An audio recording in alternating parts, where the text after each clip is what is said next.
जोड़ो यात्रा के 109 दिन हो गए और इस यात्रा में उमड़े जन सैलाब को देखकर भारतीय जनता पार्टी के होश उड़े हुए हैं, लेकिन वो इतने बौखला जाएंगे ये हम भी नहीं जानते थे। जहां करोड़ों लोग दलगत राजनीति से ऊपर उठकर भारत को जोड़ने में जुटे हुए हैं, वहां भारतीय जनता पार्टी ने इस यात्रा को बदनाम करने में, दुष्प्रचार करने में, झूठ बोलने में कोई कसर नहीं छोड़ी है। आगे बात करने से पहले आज की बात कर लेनी जरूरी है।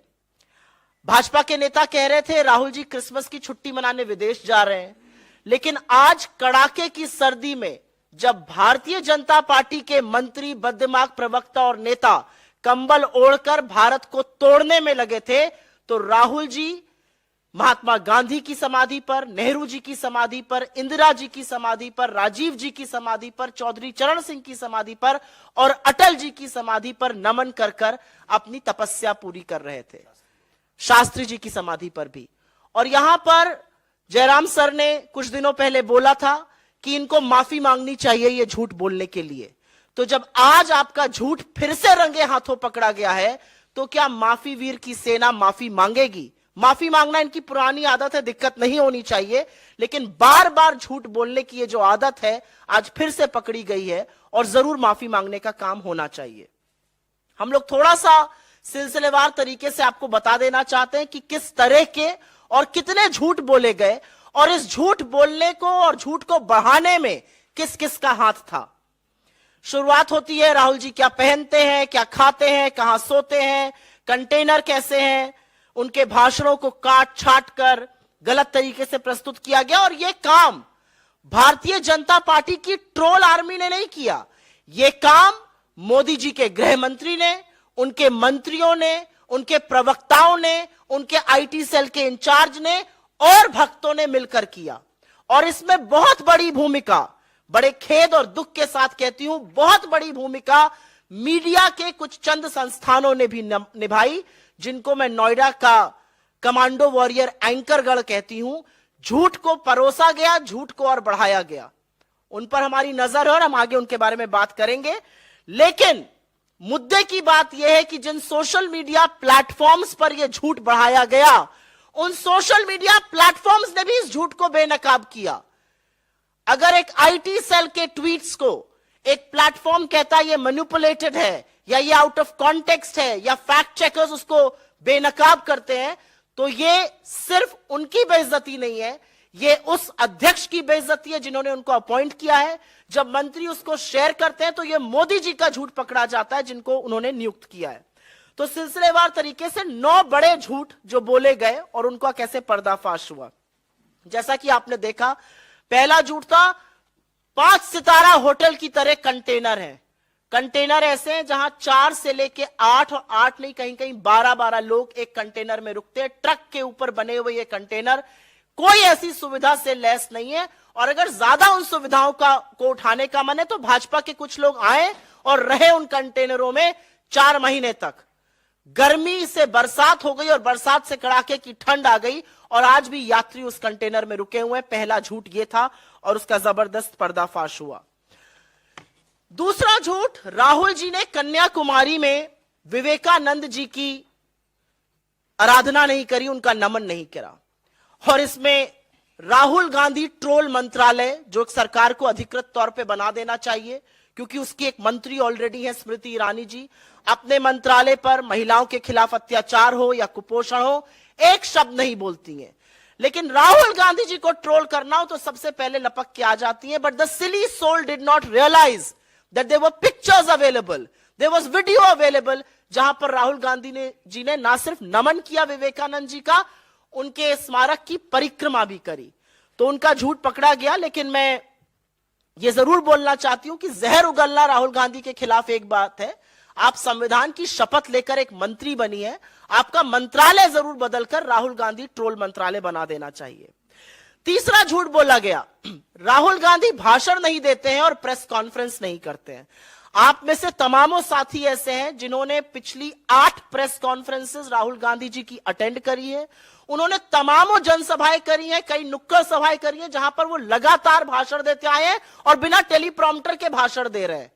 और बिना सवाल जवाब एक्सचेंज में जिसका मन आता है वो सवाल पूछता है, कोई सवाल पहले से नहीं आता है, और लगातार सरकार को घेरने का काम कर रहे हैं। यह अलग बात है कि उनके भाषणों से सरकार की नींद गायब है। और एक बात और है, 8.5 साल से ऊपर हो गए, मोदी जी ने एक भी प्रेस वार्ता नहीं करी, बिना टेलीप्रॉम्प्टर के बोलते नहीं है, टेलीप्रॉम्प्टर फेल होता है तो मोदी जी ढेर हो जाते हैं। तो उनके लोगों को लगता है कि जैसे वो है वैसी दुनिया है, लेकिन ऐसा है नहीं। राहुल गांधी जी ने 8 प्रेस कॉन्फ्रेंसेस करी हैं, आगे भी करेंगे और लगातार भाषण देकर इस सरकार की बखिया उधेड़ रहे हैं। एक बहुत बड़ा झूठ बोला गया, यह चौथा झूठ है कि राहुल जी दक्षिण में सिर्फ चर्च गए। यह वही बोल सकता है जो ना हिंदुस्तान को समझता है, ना हमारे देश की संस्कृति को समझता है, ना दक्षिण की मान्यताओं को समझता है, ना दक्षिण के मंदिरों के बारे में जानता है। वैसे तो राहुल जी तमामों हर उस जगह गए जहां इंसान जाकर आस्था से सिर झुकाते हैं, चाहे वो मंदिर हो, गुरुद्वारा हो, दरगाह हो, मस्जिद हो या चर्च हो। लेकिन क्योंकि यह झूठ परोसा गया तो दक्षिण भारत के कुछ मंदिरों का जिक्र यहां पर करना जरूरी है। केरल का श्री नारायण गुरु समाधि शिवगिरी मठ, माता आनंदमयी का आश्रम, थुरवूर मंदिर, कर्नाटक में श्री कंठेश्वर मंदिर, सुतूर मठ, चामुंडेश्वरी देवी का मंदिर, आंध्र प्रदेश में श्री महायोगी लक्ष्मा अव्वा का मंदिर, श्री राघवेंद्र स्वामी मठ, महाराष्ट्र में गुरुद्वारा यादगारी बाबा जोरावर और फतेह सिंह जी, तख्त सचखंड श्री हजूर अचलनगर साहिब, गजानन महाराज मंदिर, मध्य प्रदेश में ओंकारेश्वर, नर्मदा का घाट और श्री महाकालेश्वर के तमाम उन मंदिरों में गए जहां हम और आप जैसे लोग जाते हैं और आस्था से इस देश की सुख और समृद्धि की कामना करते हैं। लेकिन ट्रोल आर्मी को, आईटी सेल को, भाजपा के मंत्रियों को और बददिमाग प्रवक्ताओं को, क्योंकि यह देश समझ में नहीं आता, यहां की संस्कृति समझ में, क्योंकि यह देश समझ में नहीं आता, यहां की संस्कृति समझ में नहीं आती, वो नहीं जानते कि ईश्वर का वास तो कण कण में है। 5वां बड़ा झूठ परोसा गया कि भारत जोड़ो यात्रा में पाकिस्तान जिंदाबाद के नारे लगे। क्योंकि मंदिरों से दाल गली नहीं तो चिर परिचित स्क्रिप्ट आ गई पाकिस्तान की। वो झूठ भी पर्दाफाश हुआ। हमने एफआईआर भी करी उन लोगों के खिलाफ, क्योंकि यह बताना जरूरी था कि कांग्रेस जिंदाबाद को तोड़ मरोड़ कर आईटी सेल ने पाकिस्तान जिंदाबाद बनाकर प्रस्तुत किया था। छठा झूठ, और यह बहुत बड़ा झूठ था और यह आप सब लोग जानते और समझते हैं, कि राहुल गांधी जी ने नर्मदा मां के तट पर उल्टी आरती करी। अगर बेचारे ट्रोल आर्मी, आईटी सेल के हेड, ये मंत्री 7वीं कक्षा में जाकर थोड़ा पढ़ लेते स्कूल में तो लैटरल इन्वर्जन समझ जाते। जब आप आरती ऐसे करते हैं जो सही तरीका है करने का, तो वो कैमरे पर हमेशा उल्टी ही दिखती है, क्योंकि पी कैमरे पर 9 दिखता है। ये लैटरल इन्वर्जन होता है। लेकिन इस पर भी ये नहीं टिके, ये तब चुप हुए जब मोदी जी के तमामों वीडियो सामने आ गए और महामानव भी उल्टी आरती करते नजर आ रहे थे। आरती तो दोनों लोग सीधी कर रहे थे, लेकिन जब महामानव का चित्र सामने आया तो पूरी की पूरी ट्रोल आर्मी उसके बाद चुप हो गई। तो कहने की बात यह कि आप ट्रोल करने राहुल गांधी जी को जाते हैं, बखिया आप मोदी जी की उधेड़ लेते हैं, पता नहीं किसकी सुपारी लेके कौन काम कर रहा है यहां पर। उसके बाद 7वां झूठ बोला गया कि एक लड़की थी, उसने पाकिस्तान जिंदाबाद के नारे लगाए थे, उससे राहुल गांधी जी मिले। सर्वथा झूठ। इसको फैक्ट चेकर्स ने चेक किया, उसको सोशल मीडिया प्लेटफॉर्म्स ने गलत ठहराया। जिस लड़की ने ऐसा किया था, यह गलत नारा लगाया था, उसका नाम अमूल्या लियोना था। जिस लड़की से राहुल गांधी जी मिले वो Kerala student union of India की लीडर है, मीवा एंड्रोलिया। बेचारे भक्तों को चश्मा भी खरीदना चाहिए और हर छोटे बाल वाली लड़की को एक नहीं समझना चाहिए। 2 अलग अलग लड़कियां थी, उनके खिलाफ झूठ बोलकर अपनी मूर्खता का तो परिचय दिया ही, साथ में चश्मे का बढ़े नंबर का भी परिचय दिया। 8वां झूठ एक बोला गया, बड़ा भयावह झूठ था ये, कि यात्रा में यात्री जो है वो शराब पीकर निकल रहे हैं। असलियत ये थी कि ये मालाबार होटल एक चाय की दुकान है। हम लोगों ने उसकी जीपीएस लोकेशन भी रिलीज करी और वहां पर ओछिरा कोल्लम में यह दुकान थी। वहां पर चाय ब्रेक के लिए सब लोग निकले थे और वहीं से यात्रा की पुनः शुरुआत हुई थी। वहां के एक वीडियो को गलत तरीके से प्रस्तुत किया गया। इतने झल्लाए, इतने बौखलाए हुए ये लोग हैं कि चाय पीना इनको मदिरा नजर आता है, जैसा कि इनकी रैलीज में होता है। आज के लिए हम नवा और अंतिम झूठ आपके सामने बता रहे हैं, और ये कुछ ही दिन पहले हुआ।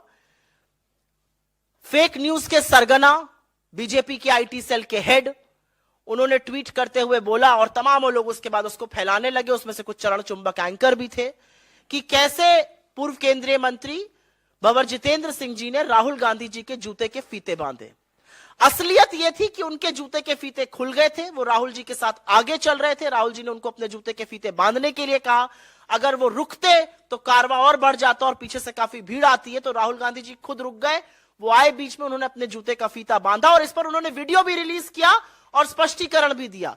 लेकिन बेचारे लोग लगे रहे, और कब तक लगे रहे? क्योंकि विडंबना ऐसी थी कि राहुल गांधी जी जो जूता पहनते हैं, और हां, मैंने वो वीडियो रिलीज किया, मैंने वो पिक्चर रिलीज करी, जो राहुल गांधी जी वीडियो पहनते हैं वो लेस लॉक्ड है, उसमें लेस बांधनी ही नहीं पड़ती है। लेकिन बेचारे ट्रोल, बार बार इनका झूठ पकड़ा जाता है। इनका एक ही काम है झूठ बोलना, लेकिन बार बार फजीहत होती है।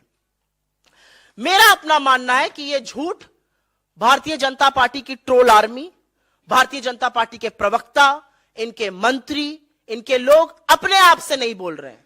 इनकी नियुक्ति या तो मोदी जी ने करी है या नड्डा जी ने करी है, और इसीलिए the buck on all of these lies stops with them. उनके दरवाजे पर आकर ये सारे झूठ रुक जाते हैं। ये झूठ और दुष्प्रचार का काम उन्हीं लोगों ने किया है। हम ये जानते थे कि लोगों को भारत जोड़ता देखकर तानाशाह परेशान जरूर होगा, लेकिन माफी वीरों के इन झूठों को झूठ का पुलिंदा बनाते देखकर शायद थोड़ा सा तरस भी आता है। और जैसा कि मैंने कहा, कुछ नामी गिरामी न्यूज एंकर इस झूठ को बढ़ाने का काम करते हैं।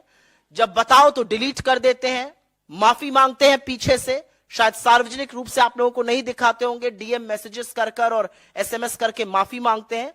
लेकिन अपना जमीर बेचकर पत्रकारिता का जो आप स्वांग रच रहे हैं वो बंद कर दीजिए, क्योंकि आप किसकी गोदी में बैठे हैं वो आपकी हर एक ट्वीट, आपके हर एक फेसबुक पोस्ट, आपकी हर एक लाइक से जरूर पता चल जाता है। राहुल जी एक बात बिल्कुल सही कहते हैं, और इस पर मैं 100% सहमत हूं कि बीजेपी का काम है छवि खराब करना, लेकिन बेचारे ये काम भी ठीक से नहीं कर पा रहे हैं, बार बार पकड़ लिए जाते हैं। कांग्रेस के खिलाफ दुष्प्रचार करने में मोदी जी ने अपने तमाम ट्रोल आर्मी, बेतहाशा पैसा, मीडिया के अधिकांश एंकरगण को खड़ा कर दिया है। लेकिन जब भारत जुड़ने पर आ गया है तो ये कुछ नहीं कर पा रहे हैं। इनका झूठ बार बार पकड़ा जा रहा है, और एक आदमी अपनी तपस्या को करते हुए, अजनबियों को गले लगाते हुए, आंसू पोंछते हुए, लोगों को हौसला जताते हुए, उनके टूटे सपनों को बिखरे हुए सपनों को जोड़ते हुए आगे बढ़ता जा रहा है, और ये देश जुड़ता जा रहा है। और यही हमारी जीत है। हर झूठ का पर्दाफाश होता है, क्योंकि झूठ की उम्र बहुत कम होती है। तो आप लोग जरूर ये झूठ जो है दिखाइएगा। और यहां इस मंच से सिर्फ अंतिम यही कहना है कि ये झूठ प्रायोजित है, ये झूठ शीर्ष सरकार के शीर्ष ऑफिस से निकाले जा रहे हैं। हमें पता है कि 30 लोगों की एक आर्मी बैठकर पूरे वक्त यात्रा देखती है। मैं तो इस मंच से कहती हूं, आइए इस यात्रा से जुड़िए। मोदी जी खुद भी आए, इस यात्रा से जुड़े। जो प्रेम और मोहब्बत और जो जज्बा देखने को मिलता है, उससे आपके अंदर की नफरत बदल जाएगी और आप एक बेहतर इंसान बन जाएंगे। नहीं, ट्रोल करने वाले खैर भाजपा की आईटी सेल है और आपकी कम्युनिटी के एंकर्स हैं, जो पत्रकारिता का पहला मूल मंत्र भूल चुके हैं कि आपको बायस्ड नहीं होना है। छोड़िए उस बात को। एक बुजुर्ग व्यक्ति आए थे राहुल जी के साथ, वो तस्वीर लेना चाह रहे थे, और बार बार जो सेल्फी लेने वाला व्यक्ति था उनके सामने कैमरा कर रहा था। आप वीडियो की स्पीड को जब बढ़ा देते हैं तो लगता है हाथ झटक रहा है। ओरिजिनल वीडियो में वो उसका हाथ नीचे ही कर रहे हैं, जैसा हम लोग कई बार सार्वजनिक जीवन में करते हैं। ये कोई मुद्दा ही नहीं है। मैं पहले तो इस बात का जवाब दे दूं कि जब राहुल गांधी जी या कांग्रेस पार्टी संस्थागत रूप से कुछ करती है तो वही पार्टी की विचारधारा है और वही पार्टी का स्टैंड है। किसी ने किसी सोशल मीडिया प्लेटफॉर्म पर क्या कहा, जो कि अब डिलीट भी हो चुका है मेरी जानकारी के अनुसार, मुझे नहीं लगता वो चीज मायने रखती है। और आप एप्पल्स टू ऑरेंजेस कंपेयर करिए। कहां राहुल जी अगर एक स्टैंड लेके खड़े और किसी ने कोई ट्वीट किया, वो उनका व्यक्तिगत मत हो सकता है, लेकिन मुझे नहीं लगता वो पार्टी का किसी भी तरह से स्टैंड है। आप सब लोगों ने सवाल पूछा कि अटल जी की समाधि वो क्यों गए। मुझे लगता है कि वो अटल जी की समाधि भी गए, वो चौधरी चरण सिंह जी की समाधि भी गए, वो शास्त्री जी की समाधि भी गए, महात्मा की समाधि भी गए, नेहरू जी की भी समाधि गए, इंदिरा जी पर भी गए और राजीव जी पर भी गए। शास्त्री जी का मैंने बोला, मेरा अपना मानना है कि राहुल गांधी एक तपस्या पर निकले, और वो कहते हैं ये कि मैं एक तपस्या पर निकला हूं, मेरे लिए भारत जोड़ो यात्रा एक तपस्या के स्वरूप है। और जब आप तपस्या करते हैं तो आप सबको जोड़कर चलने की कोशिश करते हैं।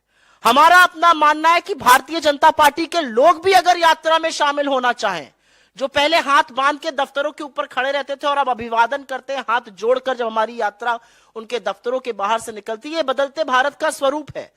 अटल जी की जहां तक बात है, हर व्यक्ति का इस देश को बनाने में कंट्रीब्यूशन है, और जब राहुल जी वहां जाते हैं तो वो एक ऐसे व्यक्ति की समाधि पर गए जिन्होंने 2002 में गुजरात के मुख्यमंत्री को और आज के प्रधानमंत्री को राजधर्म की शिक्षा दी थी।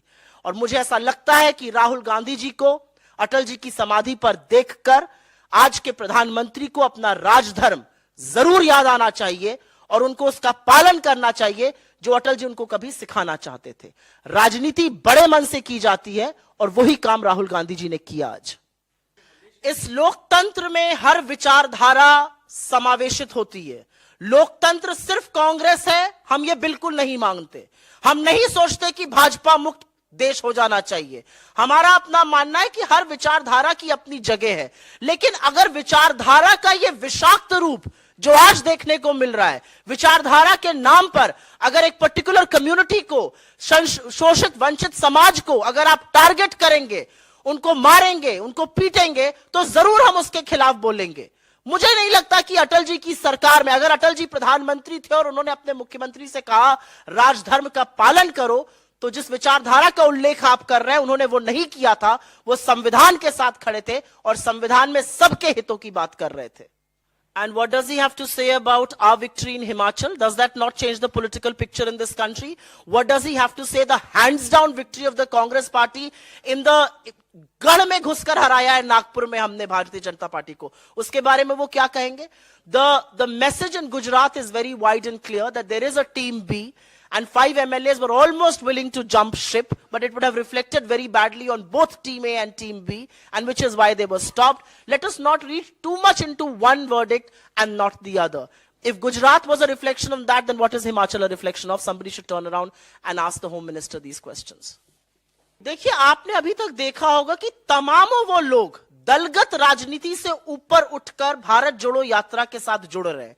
उसमें राजनीतिक लोग भी हैं, उसमें समाज सेविकाएं भी हैं, समाज सेवक भी हैं, उसमें किसान हैं, उसमें मजदूर हैं, उसमें डॉक्टर्स हैं, उसमें आशा आंगनवाड़ी के लोग हैं। तमाम वो ऐसे लोग हैं जो दलगत राजनीति से ऊपर उठकर भारत जोड़ो यात्रा के साथ जुड़ रहे हैं, क्योंकि उनको लगता है कि आज देश को जोड़कर रखने की जरूरत है। अगर बिखर गया तो बड़ी मुश्किल हो जाएगी समेटने में, और ऐसे में हर योद्धा का स्वागत है। मुझे नहीं पता आप लोगों ने नोटिस किया कि नहीं किया, लेकिन 24 तारीख को जब दिल्ली में यात्रा चल रही थी तो डीएमके के, शिवसेना के तमामों सांसद यात्रा में आके चले थे। वो भीड़ और वो जनसैलाब इतना बड़ा था कि शायद आप लोग इतना नोटिस ना कर पाए हो, लेकिन तमामों दलगत राजनीति से ऊपर उठकर लोग इससे जुड़ रहे हैं। तो यहां पर हर योद्धा का स्वागत है। हर योद्धा जो इस देश को जोड़कर रखना चाहता है, जो बुनियादी तौर पर इस देश की संस्कृति को, इस देश की मान्यताओं को समझता है, वो इस यात्रा से जरूर जुड़ेगा। मेरा तो अपना मानना है कि इस यात्रा में मोदी जी को स्वयं आना चाहिए। आएंगे, चलेंगे, जज्बा और मोहब्बत देखेंगे लोगों की, तो अंदर की नफरत भी खत्म होगी और इस देश को थोड़ा समझेंगे भी। फिर शायद टेलीप्रॉम्प्टर लगाने की जरूरत ना पड़े।